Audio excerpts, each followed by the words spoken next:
نحمده ونستعینه ونستغفره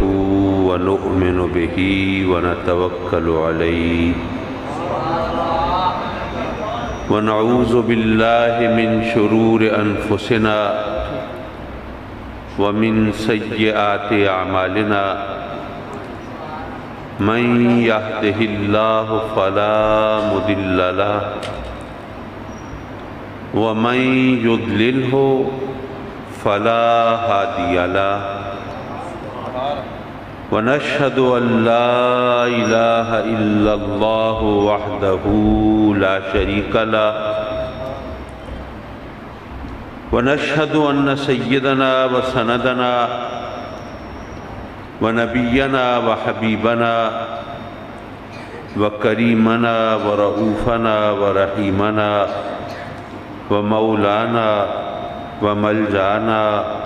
وماوانا محمدا عبده ورسوله أما بعد فأعوذ بالله من الشيطان الرجيم بسم الله الرحمن الرحيم قل لا أسألكم عليه أجرا إلا المودة في القربى صدق الله مولانا العلي العظيم وصدق رسوله النبي الأمين ونحن على ذلك لمن الشاهدين والشاكرين والحمد لله رب العالمين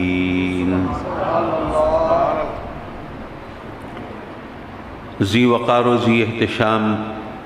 علماء کرام، مہمانان گرامی، فدائے اہل بیت میلاد کمیٹی کے عہدیداران و اراکین، اور بالخصوص آج کی اس محفل کے میزبان اور اس خوبصورت اور پرشکوہ مسجد کے امام و خطیب مکرم و محترم جناب قاری محمد حنیف ندیم صاحب، اور حضرت سید محبوب شاہ صاحب، اور مکرم و معزز حاضرین محفل، یقیناً ہمارے لیے رب کائنات کی نعمتوں اور رحمتوں سے حصہ پانے کا بہانہ ہے، جھولیاں بھرنے کا موقع ہے کہ اہل بیت اطہار کی عظمت و شان کے اظہار و اعتراف کے لیے اور ان کی عقیدت و محبت کے اظہار کے لیے اور ان سے اپنی غلامی کے عہد وفا کی تجدید کے لیے یہ خوبصورت اور باوقار محفل سجائی گئی۔ رب کائنات ہم سب کی حاضری کو مقبول و منظور فرمائے اور ان مقدس ہستیوں کی توجہات سے سرفراز فرمائے جن کا نام لے کے نہ جانے کتنی دنیا اللہ کی نعمتوں اور رحمتوں سے حصہ پاتی ہے، اور جن کے صدقے میں رب کائنات آسمان سے میہ برساتا ہے، زمین سے سبزہ اگاتا ہے، اور اپنے انعام و اکرام سے اپنے بندوں کو سرفراز فرماتا ہے۔ حضرات مکرم، پہلے میں یہ بات عرض کرتا چلوں کہ یہ وقت شاید اہل سنت کے لیے بہت کٹھن ہے کہ خود اہل سنت کے حلقوں میں کبھی عظمت اہل بیت کے حوالے سے، کبھی شان صحابہ کے حوالے سے بحث مباحثے ہو رہے ہوں۔ ہم تو ڈنکے کی چوٹ پر اور علل اعلان دوسروں کے مقابلے میں اپنے عقیدے کی سچائی اور صداقت کو اجاگر کرنے کے لیے ببانگ دہل کہا کرتے تھے، اور اب بھی کہتے ہیں کہ یہ ہمارا مسلک ہے کہ جس میں رب کائنات کی ربوبیت اور الوہیت کے اعتراف کے ساتھ انبیاء کرام علیہم الصلاۃ والسلام کی عظمت کو ماننا صحابہ کرام کی عظمت کے سامنے جبین نیاز کو خم کرنا اور حب اہل بیت کے بغیر ایمان کے تصور کا انکار کرنا اور عظمت اولیاء کو تسلیم کرنا، اس کے بغیر ہمارے مسلک کا تصور قائم نہیں ہوتا۔ ہم تو ہر ایک کو ماننے والے، تو اگر ہم حب اہل بیت کی نسبت سے یہ محفل سجا رہے ہیں تو اس کا مطلب معاذ اللہ یہ نہیں ہے کہ ہم صحابہ کی عظمت کے منکر ہیں۔ ہم سنی ہیں، ہم کوئی رافضی نہیں ہیں۔ ہم جب سنی ہیں تو عظمت اہل بیت کے سامنے ہم جبین نیاز کو خم کرتے ہیں، اور اس لیے کرتے ہیں کہ یہ ہمارا اپنا کوئی خود تراشیدہ اور من گھڑت عقیدہ تو نہیں ہے، یہ تو وہ عقیدہ ہے جو آقائے دو جہاں سرور کائنات نور مجسم صلی اللہ علیہ وآلہ وبارک وسلم نے عطا فرمایا۔ اور ذرا سوچئے کہ آقا کریم حضور علیہ السلام کی کوئی دعا کبھی نامقبول ہو سکتی ہے؟ ظاہر ہے آقا کریم کی دعا کے رد کیے جانے کا سوال ہی پیدا نہیں ہوتا۔ جب آقا کریم کی ہر دعا مقبول ہے تو میرے آقا کریم رب کی بارگاہ میں عرض کرتے ہیں، التجا کرتے ہیں، دعا مانگتے ہیں حسنین کریمین کے حوالے سے کہ مولا یہ مجھے بڑے محبوب ہیں، یہ میرے پیارے ہیں، یہ میرے چہیتے ہیں، یہ میری لاڈلی شہزادی کے لخت جگر ہے، نور نظر ہیں، مولا تو ان سے محبت فرما اور جو ان سے محبت کرے ان سے بھی محبت فرما۔ سبحان اللہ، سبحان اللہ۔ اگر تمام باقی باتیں ایک طرف رکھ دی جائیں تو ذرا یہ سوچئے کہ اللہ کا محبوب بننا یہ ہر مسلمان کی خواہشوں کی معراج ہوگی کہ نہیں ہوگی؟ اللہ کا محبوب بننا یہ کوئی معمولی بات ہے؟ یہ تو ہماری تمناؤں کا عکس جمیل ہوگا، یہ ہماری آرزو اور حسرتوں کی معراج ہوگی۔ اللہ کا محبوب بننا اس سے بڑھ کر کیا ہو سکتا ہے؟ تو ہمیں کتنا آسان راستہ بتایا آقا کریم صلی اللہ علیہ وسلم نے کہ اگر تم مجھ پر یقین رکھتے ہو تو تمہیں پتہ ہوگا میری دعا تو نامقبول نہیں ہوتی، تو میں نے اپنے رب کی بارگاہ میں دعا کی ہے کہ مولا جو میرے ان چہیتے لاڈلے نواسوں سے محبت کرے تو ان کو اپنا محبوب بنا لے۔ سبحان اللہ، سبحان اللہ۔ لیکن اتنا ضرور ہمیں ملحوظ رکھنا چاہیے کہ محبت کا معیار کیا ہے، اس لیے کہ ہم معاف کیجئے ذرا تھوڑا اگر اپنی کوئی خامی کی نشاندہی کرنے کی ضرورت ہو تو وہ ضرور کر دینی چاہیے تاکہ اس سے خامی کی اصلاح کی صورت بن سکتی ہے۔ ہم اہل سنت کے اندر یہ عام طریقہ ہے لوگوں سے کہیں کہ بھائی خدا کا خوف کرو، نمازیں پڑھا کرو، روزہ رکھا کرو، حلال حرام کا خیال کیا کرو، جائز ناجائز کی تمیز کیا کرو، فرائض و واجبات کی تکمیل کیا کرو، تو ہم میں سے بہت سے لوگ بڑے شان استغنا سے کہہ دیتے ہیں کہ ہاں جی ہم سے کوتاہیاں ہو جاتی ہیں، نماز میں بھی ذرا بھول چوک ہو جاتی ہے، زکوٰۃ میں بھی ڈنڈی مار جاتے ہیں چاہے ڈنڈا ہی مارتے ہوں، اور ہم دیگر معاملات میں بھی ذرا پیچھے رہ جاتے ہیں۔ لیکن ہمیں کیا فکر، ہم تو عاشق رسول ہیں نا، تو ہمیں تو آقا کریم بس پکڑ کے لے جائیں گے سیدھا جنت میں، ہم عاشق رسول ہیں، ہمیں کسی کی کیا فکر ہے؟ معاف کیجئے، یہ دھوکہ ہے، یہ فریب ہے، یہ مکر ہے، یہ شیطان کا ہمارے لیے جال ہے جس میں ہم پھنسے رہتے ہیں۔ بے شک آقا کریم حضور علیہ السلام سے محبت یہ ایمان کی بنیاد ہے۔ لا یؤمن احدکم حتی اکون احب الیہ من والدہ و ولدہ والناس اجمعین، میرا نہیں خود آقائے دو جہاں کا اپنا فرمان ہے، تم میں سے کوئی مومن ہو ہی نہیں سکتا جب تک کہ تمہارے والدین، تمہاری اولاد، تمام انسانوں سے بڑھ کر جب تک میں تمہیں محبوب نہ ہوں تم مومن نہیں ہو سکتے۔ یہ ہمارا، یہ آقا کریم کا فرمان اور ہمارا ایمان۔ لیکن بات یہ ہے کہ محبت کسے کہتے ہیں؟ سرکار سے حب اہل بیت کا مرتبہ تو بعد میں آئے گا نا۔ اگر اہل بیت کی عظمت ہے، شان ہے، مرتبہ ہے، مقام ہے، رفعت ہے، تو وہ تو آقا کریم سے نسبت کے حوالے سے ہے نا۔ بے شک دیتا وہ ہے لیکن دیتا اپنے محبوب سے نسبت کے صدقے میں ہے، اور یہ تو ہمیں قدم قدم پہ بتایا گیا ہے، جتایا گیا ہے۔ ہم بحیثیت امتی، ہم کہتے ہیں آقا کریم صلی اللہ علیہ وسلم کی امت، یہ کوئی معمولی بات نہیں ہے۔ رب کائنات نے قرآن مجید میں آقا کریم کی امت کی عظمت بیان کی اور ہمیں یہ بتایا کہ کنتم خیر امہ، سب سے بہتر امت تم ہو۔ لیکن آپ نے کبھی نہیں سوچا کہ اللہ نے یہ نہیں کہا کہ تم سب سے بہتر نمازی ہو، یا سب سے بہتر حاجی ہو، یا سب سے بہتر مجاہد ہو، یا سب سے بہتر روزے دار ہو، یا سب سے بہتر حاجی ہو۔ نہیں، اس نے فرمایا تم سب سے بہتر امت ہو، کہ امت تو نبی کی ہوتی ہے نا، تو تمہیں یہ فضیلت ملی ہے تو اس لیے کہ تم میرے محبوب کے امتی ہو۔ جو فضیلت، جو عزت، جو عظمت ملتی ہے وہ آقا کریم کے دامن سے ملتی ہے۔ تو اہل بیت اطہار کو اگر عظمت ملی ہے وہ بھی میرے آقا کریم کی نسبت سے ملی ہے۔ حضرات مکرم، میں یہ ذرا نصیحت کی چند باتیں پہلے کہتا چلوں۔ میں یہ کہنا چاہتا تھا کہ ہم کوئی آقا کریم کے احکام کی تعمیل نہ کریں، فرائض و واجبات کی تعمیل نہ کریں، ہم شریعت کی پابندی نہ کریں اور بس اسی بات پر رہیں کہ ہم جی عاشق رسول ہیں،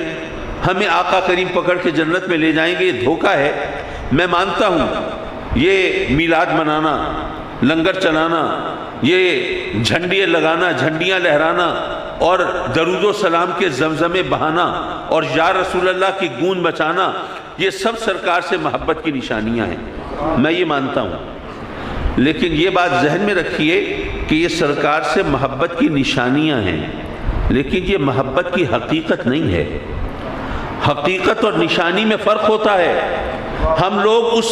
فرق کو فراموش کر دیتے ہیں اور بھٹکتے رہتے ہیں۔ میں ذرا اس کو اجاگر کرتا چلوں، ایک مثال کے ذریعے، سادہ سی مثال ہے، میں اکثر دوستوں کو دیتا ہوں۔ فرض کیجئے میں نے آپ سے کہا کہ جی ذرا میرے ڈرائیور کو بلا لائیے۔ آپ نے کہا جی ڈرائیور کو کیسے پہچانیں گے؟ میں نے کہا جی اس نے بڑا سا پگڑ باندھا ہوگا، کالے رنگ کا کوٹ پہنا ہوگا، اس کو بڑا شوق ہے مونچھیں پالنے کا، یہ بڑی بڑی مونچھیں رکھی ہوئی ہیں، اور وہی گاڑی کے پاس کھڑا ہوگا، جا کے بلا لائیں۔ آپ گئے، نگاہیں دوڑاتے رہے، نظریں دوڑاتے رہے، تلاش کرتے رہے، آپ کو کوئی ایسا بندہ نظر نہیں آیا۔ مجھے آ کے بتایا جی ڈرائیور تو کہیں نہیں۔ میں بڑا حیران ہوا، ڈرائیور کہاں جا سکتا ہے؟ اچھا میں خود جا کے دیکھ لیتا ہوں۔ میں گیا تو ڈرائیور تو گاڑی کے پاس ہی کھڑا تھا، میں اس کو بلا لایا۔ چکر یہ چل گیا تھا کہ اس کو گرمی لگ رہی تھی، پگڑ اور کوٹ اتار کے اس نے گاڑی میں رکھ دیے تھے۔ یہاں پہ آ کر اس نے کوئی اوٹ پٹانگ چیز کھا لی تھی، جس کی وجہ سے اس کو کوئی شدید قسم کی الرجی ہو گئی، اور اس بیچارے کو اپنے دل پہ پتھر کی سل رکھ کے مونچھوں کی قربانی دینی پڑ گئی، مونچھیں صاف کرانی پڑ گئیں۔ آپ پگڑ کوٹ اور مونچھیں ڈھونڈ رہے تھے، وہ تو آپ کو ملی نہیں۔ میں ڈرائیور کو پہچانتا تھا، میں اس کو بلا لایا۔ آپ نشانیوں کے چکر میں تھے، میں حقیقت کو جانتا تھا۔ نشانی اور حقیقت میں فرق ہوتا ہے نا یارو۔ تو کہنے کا مطلب یہ تھا کہ یہ درود و سلام کے زمزمے، یہ یا رسول اللہ کی گونج، یہ لنگر، یہ میلاد کی محفلیں، یہ جلسے، یہ جلوس، یہ سب سرکار سے محبت کی نشانیاں ہیں، لیکن یہ محبت کی حقیقت نہیں ہے۔ محبت کی حقیقت کیا ہے؟ محبت کی حقیقت دراصل وہ جذبہ اور وہ احساس ہے جو محبوب کی رضا کی خاطر ہر دکھ سہنے کے لیے اور ہر قربانی دینے کے لیے بندے کو تیار کرتا ہے۔ میرا محبوب مجھ سے راضی ہو جائے، اس کے لیے دکھ سہنے پڑے، وہ دکھ ہی نہ محسوس ہوں۔ جیسے کہتے ہیں نا کہ وہ مجنو صحرا کی خاک چھان رہا ہے لیلا کے فراق میں، تو اس کو خاک چھاننا تکلیف نہیں دیتا، کیونکہ اس پر تو اس کے لیلا کی محبت حاوی ہے نا۔ تو حضرات مکرم، جب آدمی کی محبت اس کو محبوب کی رضا کی خاطر دکھ سہنے کے لیے، تکلیفیں اٹھانے کے لیے، قربانی اور ایثار کے لیے تیار کرے، تو یہ محبت کی حقیقت ہے۔ لیکن ہم جب اپنی خواہشات کے چنگل میں اپنے آپ کو گرفتار کیے رکھیں، ہم سے کوئی کہے کہ جی نماز پڑھو، جی ہاں نماز میں کوتاہی ہو جاتی ہے، لیکن ہم عاشق رسول ہیں، یہ کیا بات بنی؟ آقا آپ جس سے محبت ہوتی ہے، آدمی اس کو راضی کرنے کے چکر میں رہتا ہے۔ اب کیا ہمیں نہیں پتا کہ ہم نماز پڑھیں گے تو سرکار راضی ہوں گے، نہیں پڑھیں گے تو ناراض ہوں گے؟ کیا نہیں پتا کہ حلال پہ گزارا کریں گے تو وہ راضی ہوں گے؟ اور حرام کی طرف ہاتھ بڑھائیں گے تو ناراض ہوں گے؟ کیا ہمیں نہیں پتا کہ شریعت کی پابندی کریں گے تو راضی ہوں گے اور شریعت کو پامال کریں گے تو ناراض ہوں گے؟ جب ہمیں یہ سب پتا ہے اور پھر بھی ہم اپنی منمانی کریں، حلال حرام میں تو اپنی طرف سے ڈنڈی مارتے رہیں اور جائز ناجائز کی تمیز میں بھی کوئی خیال نہ کریں، بس صرف نعرے ہوں ہماری زبان پر، تو آقا کریم صلی اللہ علیہ وسلم کو ذرا یاد رکھیے، نشانیاں ہوں اور حقیقت نہ ہو تو یہ دھوکہ ہوتا ہے، فراڈ ہوتا ہے۔ مجھے بچپن کا ایک واقعہ یاد آیا، بس یہ بات کر کے میں اپنے موضوع کی طرف، ہو سکتا ہے آپ ذرا مضطرب اور بے چین ہو رہے ہوں کہ جناب وہ اصل موضوع کی طرف تو آئیے۔ ویسے تو میں نے بات شروع ہی وہیں سے کی تھی، لیکن ذرا میں ذہن کے جالے ضرور صاف کرنا چاہتا تھا۔ میں واقعہ بتا رہا تھا کہ ہم پڑھتے تھے اسکول میں، میٹرک کی بات ہے، تو ہمارا ایک کلاس فیلو تھا، دیہات سے اس کا تعلق تھا، اس کی شادی کا کارڈ ملا۔ آج کل تو وہ کم سنی کی شادی پر پابندی ہے حکومت کی طرف سے، اس وقت کوئی ایسی کنڈیشن نہیں تھی۔ تو ہم دوست پہلے تو بڑے حیران ہوئے کہ ابھی میٹرک کا بچہ ہے، ہمارا کلاس فیلو ہے، اس کی شادی ہو رہی ہے۔ چلو پھر سوچا کہ چلو تھوڑا سا ایکٹیویٹی رہے گی، دیہات کی شادی بھی دیکھیں گے، انجوائے کریں گے۔ ہم جناب گئے تو ہم کلاس فیلوز میں سے ایک دو شریر لڑکے تھے، انہوں نے ایک سکیم سوچی۔ وہاں گئے تو دولہا کے گھر والوں سے مل کے انہوں نے ایک پلاننگ کر لی۔ جب دلہن بیاہ کے آئی تو اس کو کسی اور کمرے میں بٹھا دیا، اور جو حجرہ عروسی سجا ہوا ہے، سیج بنی ہوئی ہے، پھولوں کی لڑیاں لٹک رہی ہیں اور جناب پتیاں بچھی ہوئی ہیں اور بڑا خوابناک ماحول ہے۔ ہمارا وہ ایک، چونکہ وہاں کے گھر والوں سے پہلے سے سیٹنگ تھی، تو ایک ہمارا دوست جو پہلے تیاری کے ساتھ گیا تھا، گوٹے کناری لگا، ایک سرخ دوپٹہ اس کے پاس ہے، وہ اوڑھ کے اور جا کے سیج پہ جا کے بیٹھ جاتا ہے، اور دلہن کو کسی اور کمرے میں بٹھا دیا گیا۔ اب دولہا میاں جب بڑے ارمانوں کے ساتھ، آرزوؤں کے ساتھ، وہ ڈولتے ڈگمگاتے قدموں کے ساتھ حجرہ عروسی میں آتے ہیں، اور جناب دروازہ بولٹ کر کے پہلے الماری سے وہ رونمائی کا تحفہ نکالتے ہیں، اور پھر لرزتے کانپتے ہوئے بارگاہ حسن میں گھٹنے ٹیکتے ہیں، اور جب گھونگھٹ اٹھاتے ہیں تو اندر سے وہ موچھل دوست نکل آتا ہے۔ ظاہر ہے وہ ایک پریکٹیکل جوک تھا، اس کو سب نے بہت انجوائے کیا، بہت لطف اندوز ہوئے لوگ۔ اب میں عرض کر رہا ہوں کہ ذرا دیکھیے، نشانیاں تو ساری ہیں، وہ گوٹا کناری لگا سرخ دوپٹہ ہے، اس کے اندر ایک گٹھڑی سی نظر آ رہی ہے، جناب حجرہ عروسی میں سیج سجی ہوئی ہے، پھولوں کی لڑیاں لٹک رہی ہیں، پتیاں بچھی ہوئی ہیں، خوابناک ماحول ہے اور رومان پرور فضا ہے، اور کیا خوبصورت منظر ہے۔ نشانیاں تو ساری ہیں لیکن اندر دلہن نہیں ہے، حقیقت نہیں ہے، تو یہ فراڈ ہوا نا، دھوکہ ہوا نا، مذاق ہوا نا۔ پتہ یہ چلا کہ نشانیاں ہوں اور حقیقت نہ ہو تو دھوکہ ہوتا ہے۔ یہ جلسے بھی ہوں، یہ جلوس بھی ہوں، یہ لنگر بھی چل رہے ہوں، یہ جناب نعرے بھی لگ رہے ہوں اور درود و سلام کے زمزمے بھی بہہ رہے ہوں، لیکن آقا کریم کو راضی کرنے کے لیے ایثار اور قربانی کا جذبہ نہ ہو، نہ نماز پڑھنے کا شوق ہو، نہ شریعت کی پابندی کا لحاظ ہو، تو یارو کس کو دھوکہ دیتے ہو؟ اللہ رسول کو تو نہیں دے سکتے، پھر اپنے آپ کو دیتے ہو، اور جو اپنے آپ کو دھوکہ دے کوئی دوسرا اس پر کون اعتبار کرے گا؟ اس لیے سرکار کا میلاد منانے والوں اور عظمت صحابہ کے جلسے کرنے والوں اور حب اہل بیت کے نعرے لگانے والوں،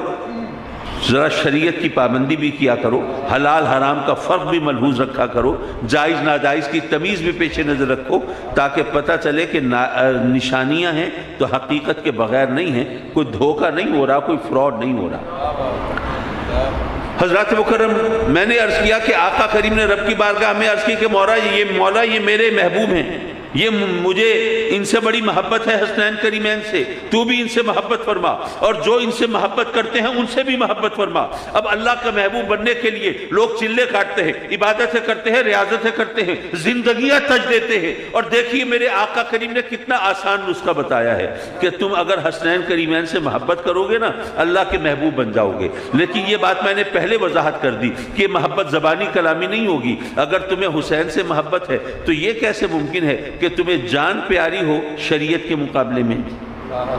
یہ کیسے ممکن ہے کہ تم حق کی خاطر قربانی دینے سے گریز کرو، تم باطل کے سامنے گھٹنے ٹیک دو، تم وقت کے یزیدوں سے مفاہمت کر لو اور پھر کہو کہ میں حسینی ہوں؟ اور بات صرف امام علی مقام امام حسین علیہ السلام کی عظمت و شان کا چرچا تو بہت ہوتا ہے، لیکن مجھے حیرت ہوتی ہے کہ جب امام حسن کا تذکرہ آئے تو لوگ کنی کترانے لگتے ہیں اور پہلو بچانے لگتے ہیں، حالانکہ اگر آپ غور کریں تو قربانی اور ایثار کی جن بلندیوں پر یہ دونوں ہستیاں نظر آتی ہیں، اس پر میرا خیال ہے کہ آج کل کا جو دور ہے ہمارے ملک میں خاص طور پر جو تو تحریک عدم اعتماد کا چکر چلا ہوا ہے، میں سیاست نہیں بول رہا، میں صرف ایک اشارہ کر رہا تھا، اس پس منظر میں آپ سمجھ سکتے ہیں کہ لوگ بعض اوقات اقتدار کی خاطر وہ نہ جانے کیا کچھ قربان کرنے کے لیے تیار ہو جاتے ہیں۔ ایسا ہے کہ نہیں ہے؟ ذرا چھوٹی سی ایک سیٹ کی خاطر، بعض اوقات کوئی M N A M P A کی سیٹ ہو، بلکہ کونسلر کی سیٹ ہو، اس کے لیے نہ جانے کہ کیا کیا پاپڑ لوگ بیلتے ہیں اور کس طرح ہتھ کنڈے استعمال کرتے ہیں اور کیا کیا جھوٹے وعدے کرتے ہیں اور سبز باغ دکھاتے ہیں اور منصوبہ سازی کرتے ہیں۔ یارو اگر کسی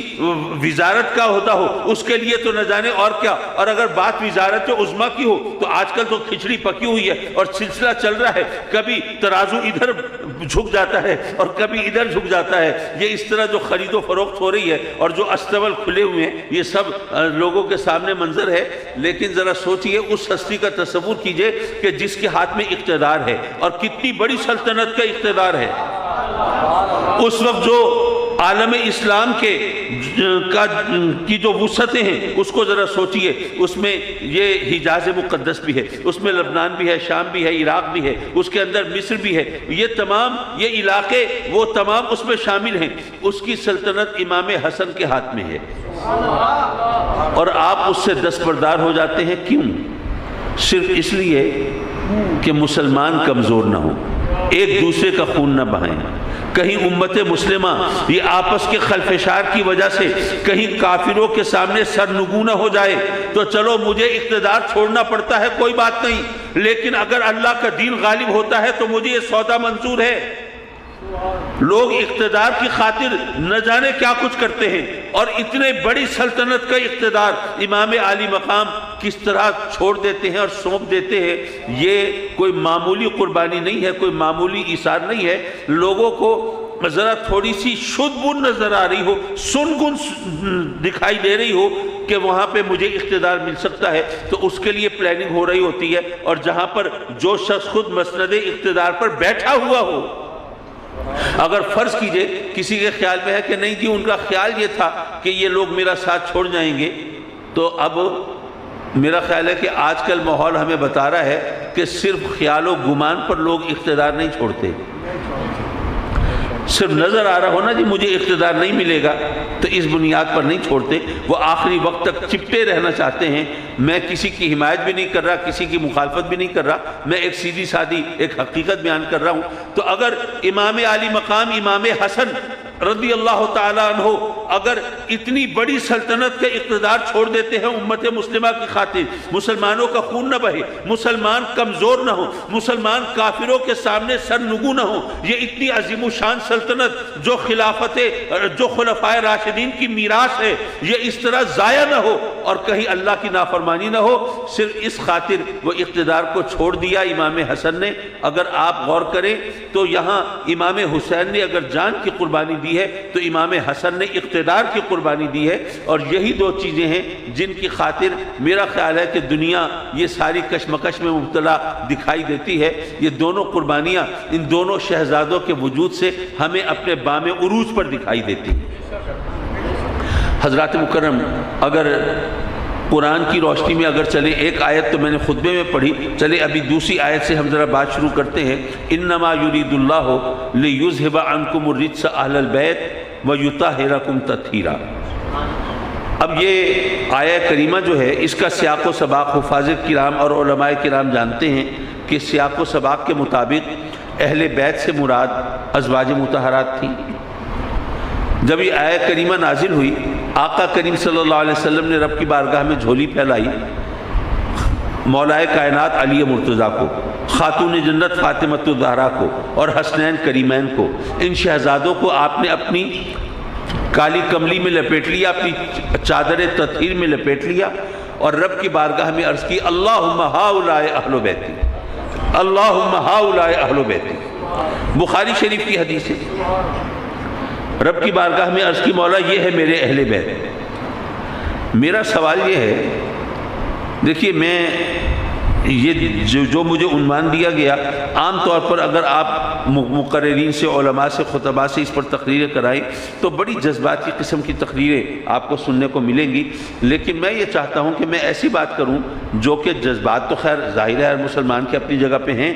لیکن ساتھ ہی ایسی بات کروں جو کہ سوال جواب کے معیار پر بھی پوری اترتی ہو۔ آقا کریم نے رب کی بارگاہ میں عرض کی، مولا یہ میرے اہل بیت ہیں۔ میں سوچنے لگا مولا یہ عجیب معاملہ ہے، اگر بتانے کی ضرورت تھی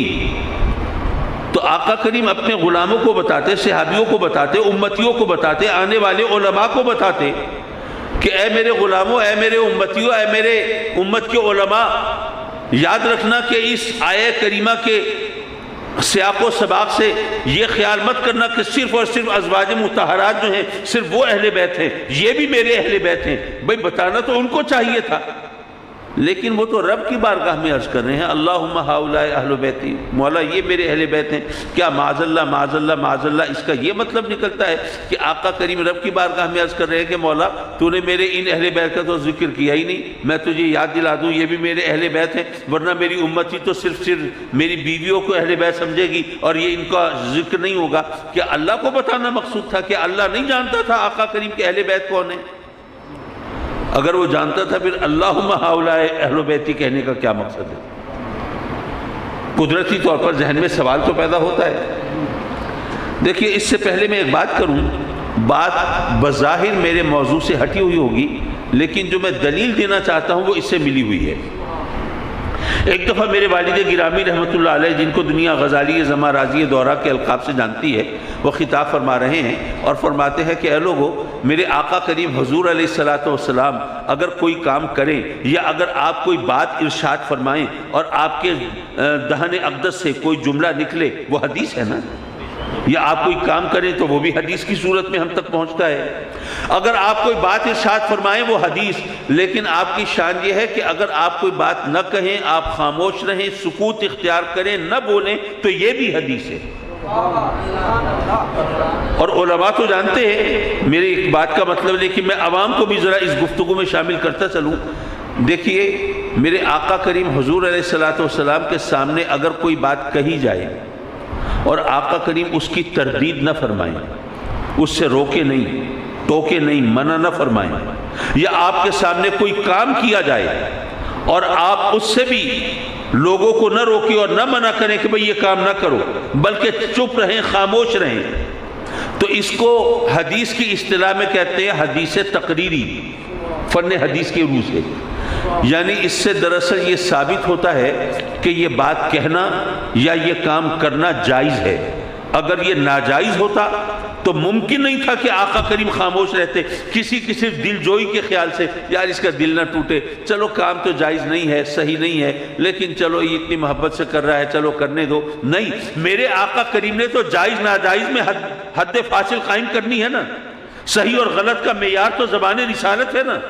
تو اگر آپ کے سامنے کوئی کام کیا جاتا ہے اور آپ نے منع نہیں کیا تو اس کا مطلب یہ ہے کہ یہ دلیل ہے اس بات کی یہ کام کرنا جائز ہے۔ اگر ناجائز ہوتا تو سرکار ضرور روک دیتے۔ اگر کوئی بات آپ کے سامنے کہی گئی اور آپ نے اس کی تردید نہیں کی، خاموش رہی، سکوت اختیار فرمایا، تو اس کا مطلب یہ ہوا کہ وہ بات کہنا وہ درست ہے، وہ صحیح ہے، وہ جائز ہے۔ اگر وہ غلط ہوتا آقا کریم فوراً ٹوک دیتے، یہ کیا کہہ رہے ہو، چپ رہو، یہ الفاظ واپس لو، یہ بات غلط۔ آقا کریم نے منع نہیں کیا، اس بات کی دلیل کہ وہ بات صحیح ہے۔ اگر اس بات پہ آپ آئیں تو پتہ یہ چلتا ہے کہ علماء کرام جب سیدنا حسان بن ثابت رضی اللہ تعالیٰ عنہ کے اشعار کو اپنی تقریروں میں دلیل کے طور پر پیش کرتے ہیں نا، کہ جناب حضرت حسان نے جب یہ شعر کہا اس کا یہ مطلب ہے، تو دیکھو یہ دلیل ہے کہ آقا کریم کی عظمت و شان کی، تو ایک شاعر کے اشعار دلیل کے طور پر پیش کرنا بظاہر عجیب سی بات لگتی ہے۔ بھئی دلیل کے لیے تو قرآن پیش کرنا چاہیے، حدیث پیش کرنی چاہیے، یہاں پہ اشعار پیش کیے جا رہے ہیں، یہ کیا بات بنی؟ تو دراصل یہ اشعار وہ ہیں جو آقا کریم کے سامنے پڑھے گئے ہیں اور سرکار نے منع نہیں کیا ہے، سرکار نے روکا نہیں ہے، ٹوکا نہیں ہے، تو اس لیے یہ صرف نعتیہ اشعار نہیں ہے بلکہ یہ حدیث تقریری کے درجے پہ ہیں۔ اس لیے یہ صحیح اور ماننا پڑے گا، اور اگر کوئی معاذ اللہ اس کے بارے میں کوئی غلط بات کرے تو وہ تو ایمان کی گویا بنیادیں منہدم کر رہا ہے۔ جب یہ بات آپ سمجھ گئے تو پتہ یہ چلا کہ اگر آقا کریم کے سامنے کوئی بات کہی گئی تو اگرچہ وہ سرکار نے خود نہیں کہی لیکن اس کو حدیث کا درجہ دیا جاتا ہے۔ تو اسی طرح اگر آقا کریم اپنے غلاموں کو فرماتے کہ بھئی یہ میرے اہل بیت ہیں، تو ان ہستیوں کا اہل بیت میں سے شامل ہونا یہ آقا کریم کے فرمان سے ثابت ہوتا، لیکن آقا کریم نے اپنے صحابیوں کو نہیں کہا، علماء کو نہیں کہا، امتیوں کو نہیں کہا، بلکہ رب کی بارگاہ میں عرض کی مولا یہ میرے اہل بیت۔ تو رب کائنات نے کیا تردید فرمائی اس کی؟ تردید تو نہیں ہوئی۔ جب تردید نہیں ہوئی تو پتہ یہ چلا اگر آقا کریم کی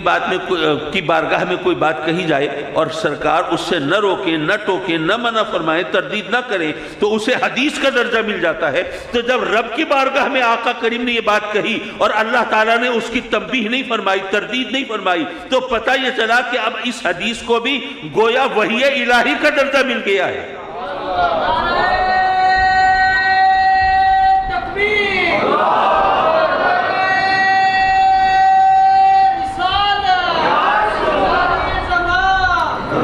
حضرات مکرم وہ حدیث آپ نے ظاہر ہے کہ بارہا سنی، اور میں نئی حدیثیں تو نہیں سنا سکتا اور نیا قرآن تو کہیں سے نہیں لا سکتا۔ میرے آقا کریم حضور علیہ السلام نے فرمایا ان الحسن والحسین سیدہ شباب اہل الجنہ وہما ریحانتا یا من ریحان الجنہ۔ یہ حسن اور حسین تو جنت کے نوجوانوں کے سردار اور جنت کے پھولوں میں سے دو پھول۔ حضرات مکرم اب یہاں پر ذرا غور کرنے کا مقام یہ ہے کہ جب آقا کریم نے یہ بات فرمائی تھی اس وقت حسنین کریمین کی عمر کیا تھی؟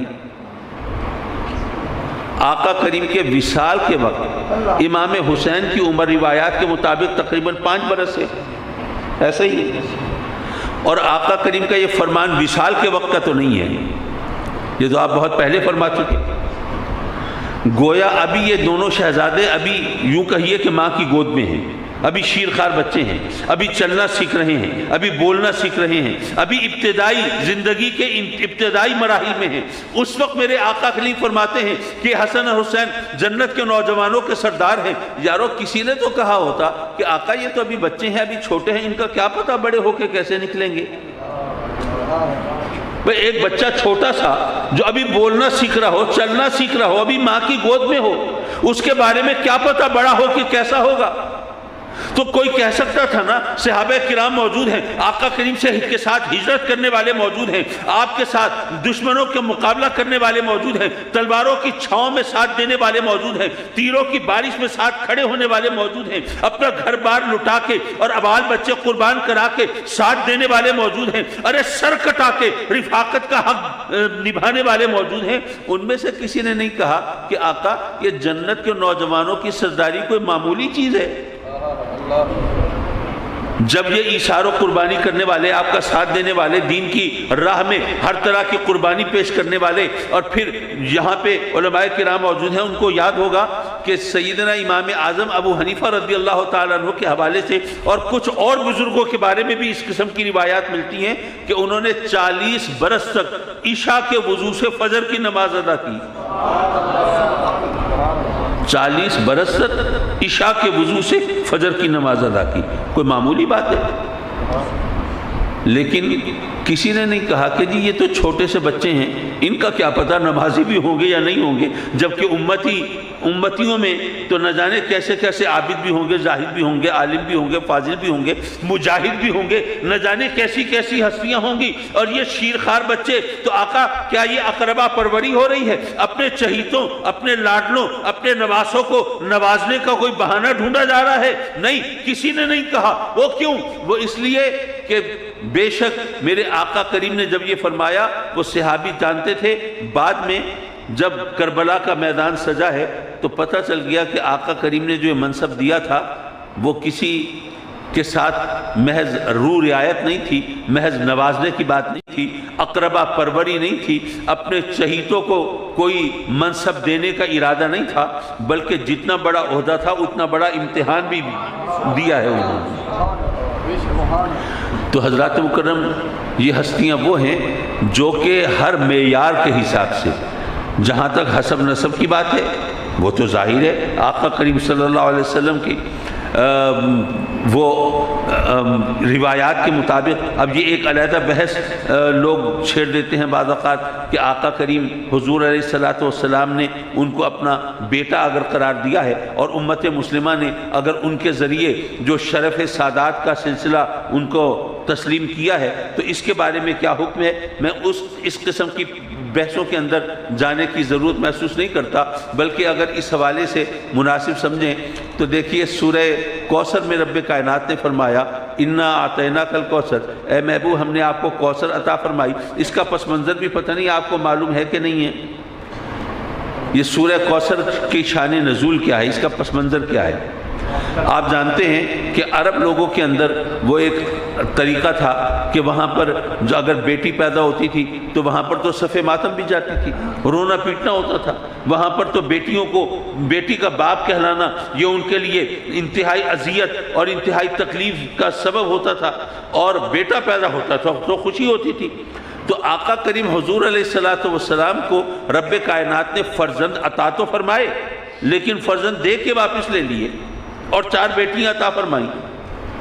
اب وہ ان کافروں نے تانے کسے، آوازیں کسے، باتیں بنائیں کہ لو جی یہ تو معاذ اللہ یہ تو ابتر ہے۔ ابتر کا مطلب منقطع النسل، جس کی نسل آگے نہ چلے۔ ان کے کہنے کا مطلب یہ تھا کہ جناب اگر ان کے نام کا لوگ کلمہ پڑھ رہے ہیں، اگر ان کے پیچھے لوگ دیوانے ہوئے پھرتے ہیں، اگر ان کا دین قبول کر رہے ہیں تو فکر کی کیا بات ہے؟ بھئی مشن آگے چلانے والے ہوتے ہیں بیٹے، اور پیغام آگے بڑھانے والے ہوتے ہیں بیٹے، اور نسل چلتی ہے بیٹوں کے ذریعے۔ ان کا بیٹا تو ہے نہیں، تو جو کچھ ہے ان کی ذات کے ساتھ ہے، جیسے ان کی آنکھیں بند ہوئی دنیا سے رخصت ہوا سب معاملہ ٹھپ ہو جائے گا، ختم ہو جائے گا، ہمیں فکر کی ضرورت نہیں، یہ تو معاذ اللہ ابتر ہے، ان کی تو بیٹا ہے نہیں، ان کی تو نسل آگے کیسے چلے گی؟ انہوں نے جب تانے دیے تو میرے آقا کریم صلی اللہ علیہ وسلم غمگین ہوئے، رنجیدہ ہوئے، ملول ہوئے، اور آقا کریم رنجیدہ ہو تو خود رب کائنات دل بہلاتا ہے نا۔ تو رب کائنات نے اپنے محبوب کی دلجوئی کے لیے سورہ کوثر نازل فرمائی،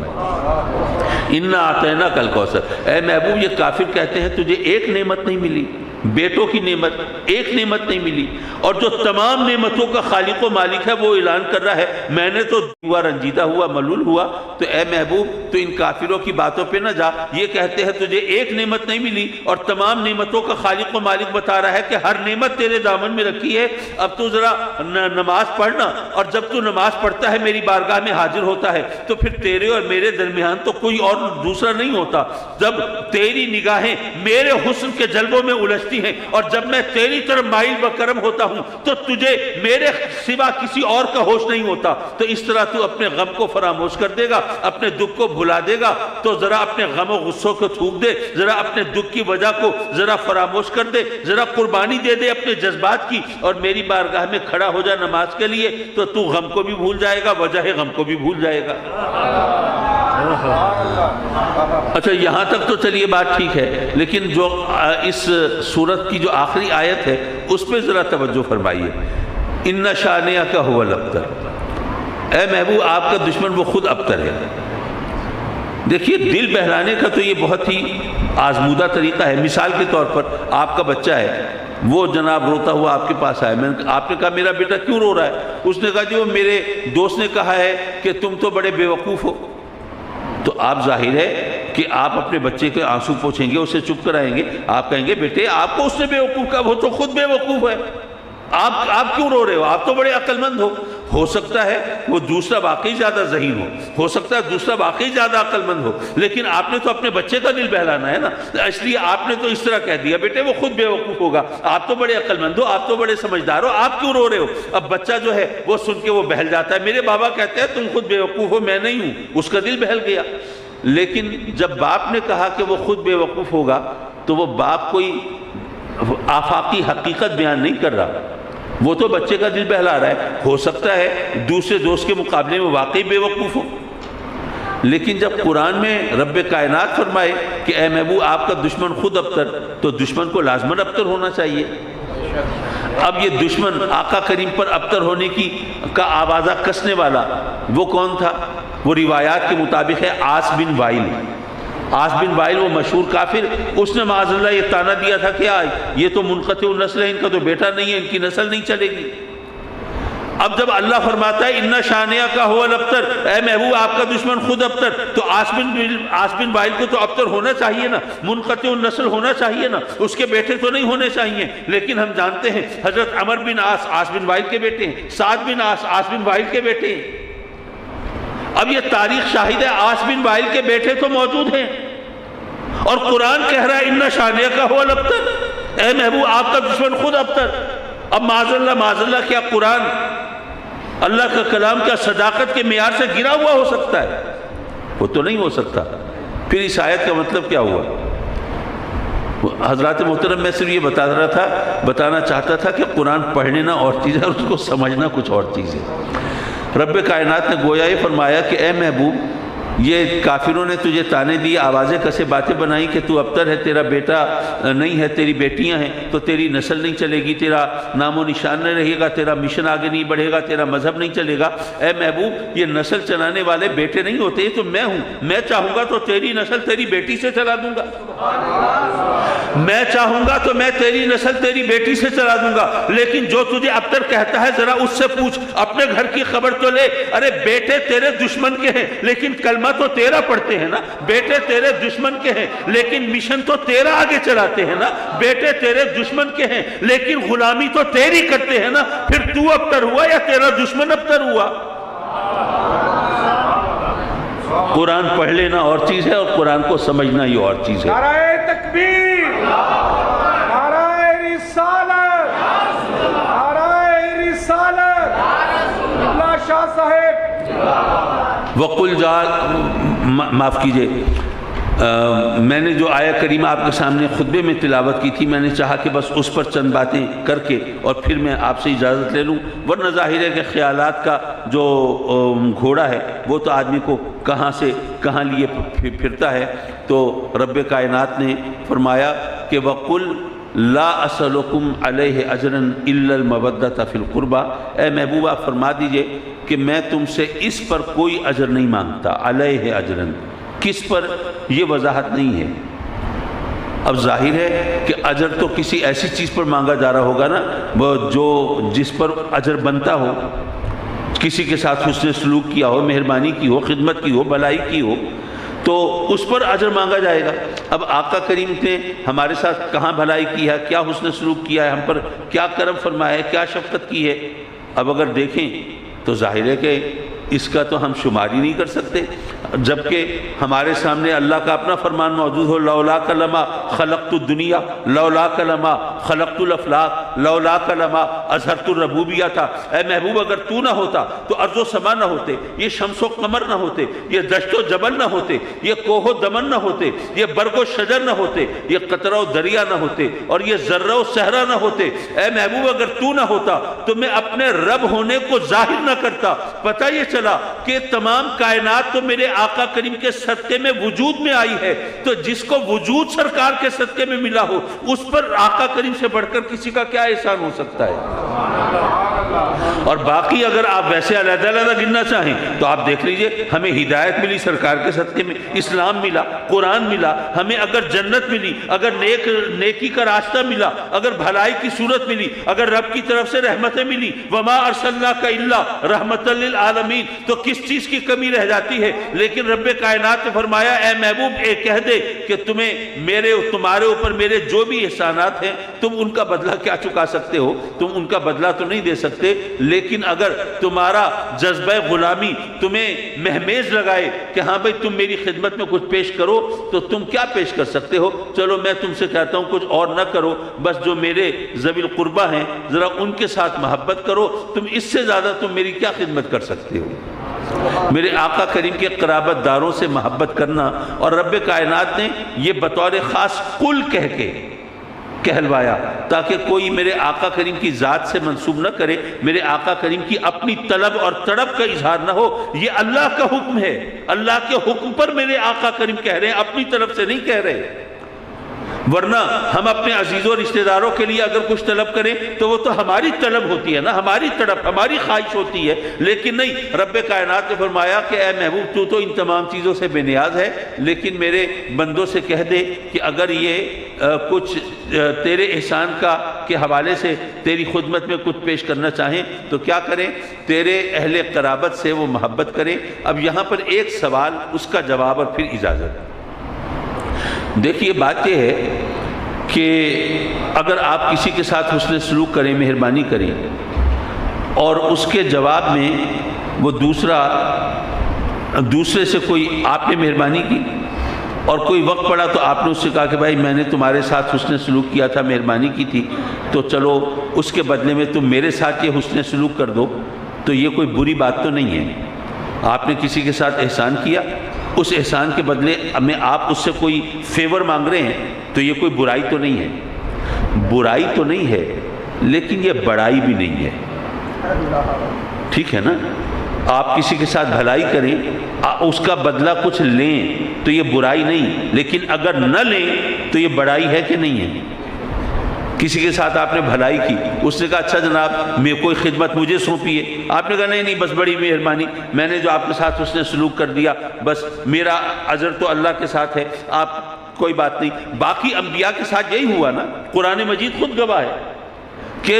باقی انبیاء نے یہ کہا کہ بھئی ہم نے اگر اپنی امتوں کے ساتھ حسن سلوک کیا، اگر ان کو اللہ کا پیغام پہنچایا، ہدایت کا راستہ دکھایا، صراط مستقیم پر چلایا، تو ہمارا اجر ہے تو ہمارے رب پر ہے،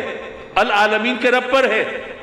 باقی انبیاء کہیں کہ ہمارا اجر ہے رب پر، اور رب کائنات اپنے محبوب سے فرمائے کہ اے محبوب آپ نے اگر کوئی حسن سلوک کیا تو اپنی امت سے اس کا اجر مانگ لیجئے۔ بات بڑی عجیب سی لگتی ہے بظاہر، مولا باقی انبیاء جو ہیں وہ تو اپنی امتوں سے صلہ نہ مانگیں، وہ کہیں ہم نے جو بھی بھلائی کی ہمارا اجر ہمارے رب پر ہے،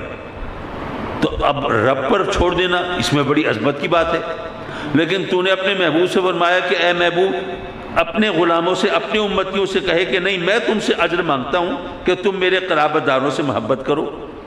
تو مولا تیرے محبوب کی تو عظمت اور شان سب سے بڑھ کر ہے، تو کسی کے ساتھ حسن سلوک کا اجر مانگنے میں برائی تو نہیں ہے، لیکن بڑائی بھی تو نہیں ہے، تو آقا کریم ان کے لیے تو ہر بڑائی انہی کے لیے ہونی چاہیے،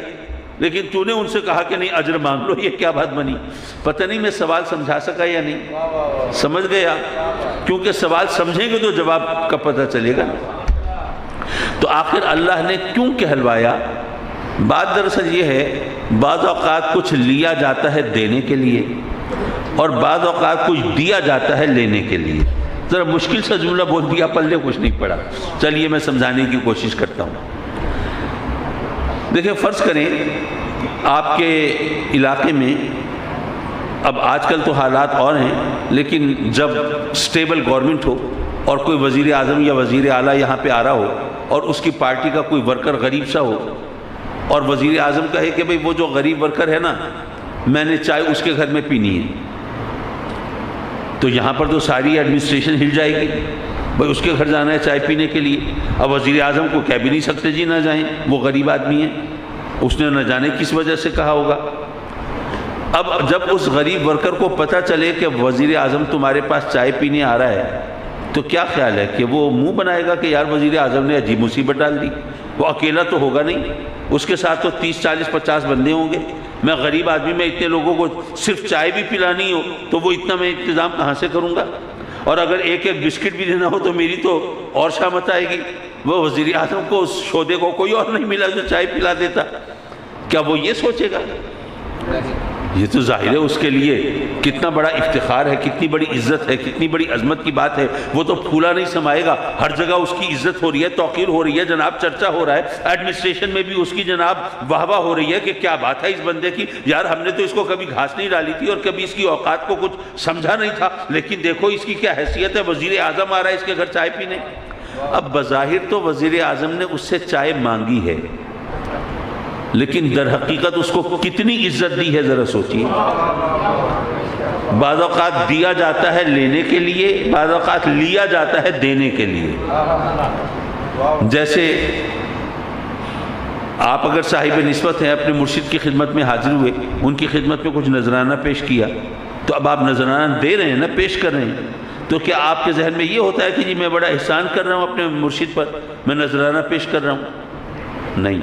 یہ ایک بہانہ ہے کہ میں نذرانہ پیش کر رہا ہوں، ذرا مرشد کریم توجہ فرمائیں گے، دعا دیں گے، میری بگڑی سمجھ جائے گی۔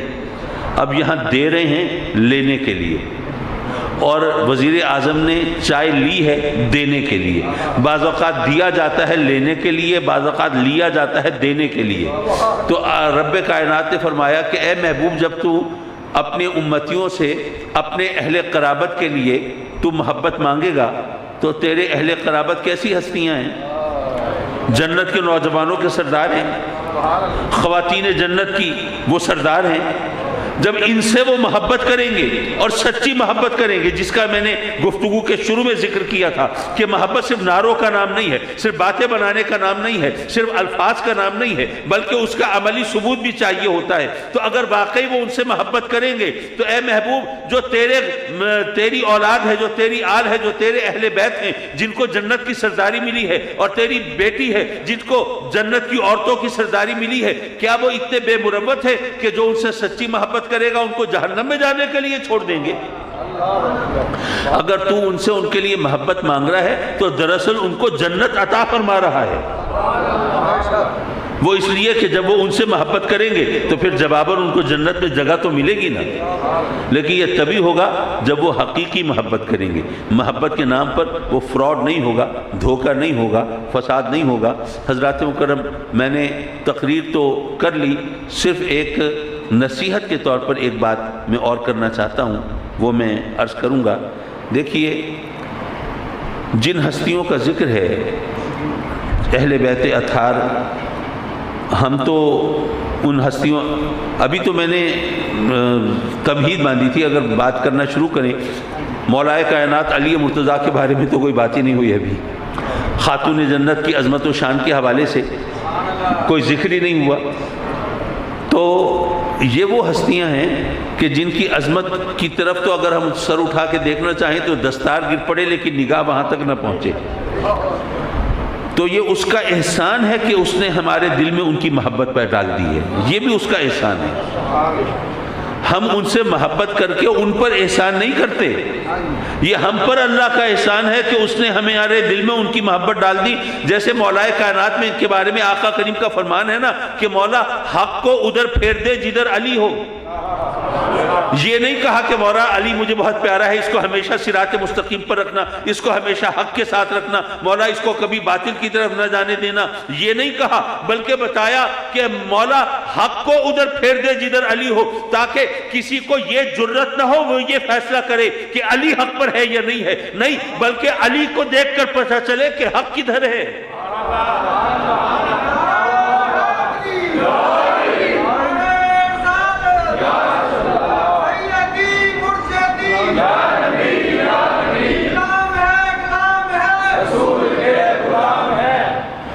تو حضرات مکرم، میں یہ عرض کر رہا تھا کہ جس طرح ان ہستیوں کی عظمت و شان ہے، تو یہ تو اس کا کرم ہے کہ ہمارے دل میں اس نے ان کی محبت ڈال دی ہے، اور جیسے میں نے عرض کیا کہ اس محبت کا ہمیں جو اجر ملنا ہے اس کا تو ہم تصور بھی نہیں کر سکتے۔ تو یہ اس کے فضل کی بات ہے، ہمیں اس محبت کا احترام کرنا چاہیے، لیکن اس محبت کا مطلب وہ نہیں ہے جو کہ رافضی حضرات لیتے ہیں کہ نہیں جی آپ نے اگر عظمت اہل بیت کی بات کرنی ہے تو آپ کو صحابہ کی شان کا انکار کرنا پڑے گا۔ نہیں، ہر ایک کی اپنی عظمت ہے، اپنی شان ہے، اپنا مرتبہ ہے، اپنا مقام ہے۔ بلکہ بڑی ایک سادہ آسان سی بات کے ذریعے آپ کو سمجھاؤں، ہم اہل سنت تو ایصال ثواب کے قائل ہیں نا۔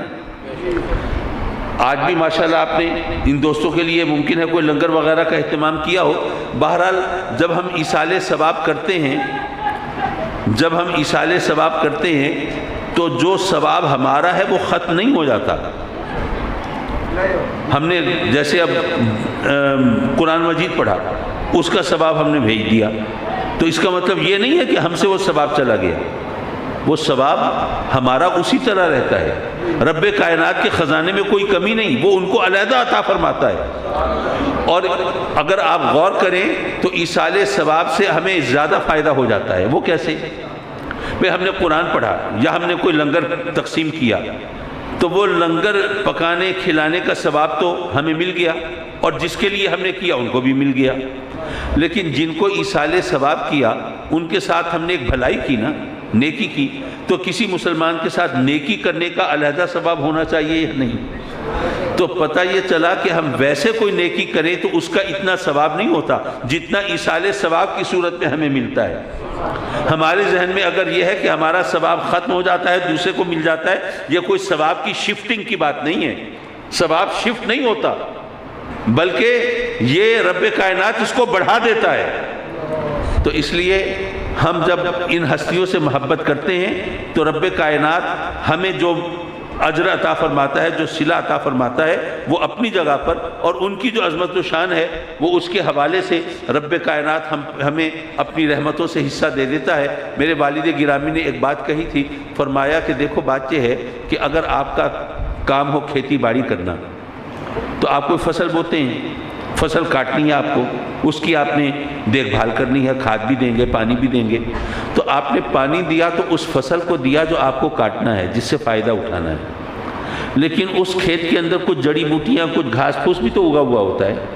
کیا ان کو پانی دینا مقصد ہوتا ہے آپ کا؟ نہیں، لیکن چونکہ وہ گھاس پھوس اسی کھیت کے اندر اسی فصل کے ساتھ اگے ہوئے ہیں تو ان کو بھی مل جاتا ہے پانی۔ تو اللہ کی رحمتیں نازل تو اس کے محبوبوں پہ ہوتی ہیں، ہم تو ویسے ہی جڑی بوٹیوں کی طرح ساتھ لگے ہوئے ہوتے ہیں نا، تو ہمیں بھی ان سے اللہ کی رحمتوں سے حصہ مل جاتا ہے۔ تو اگر ہم ان ہستیوں کے ساتھ جڑے رہیں نا اور ملے رہیں تو جو اللہ کی رحمتیں ان پہ نازل ہوتی ہیں ان سے ہمیں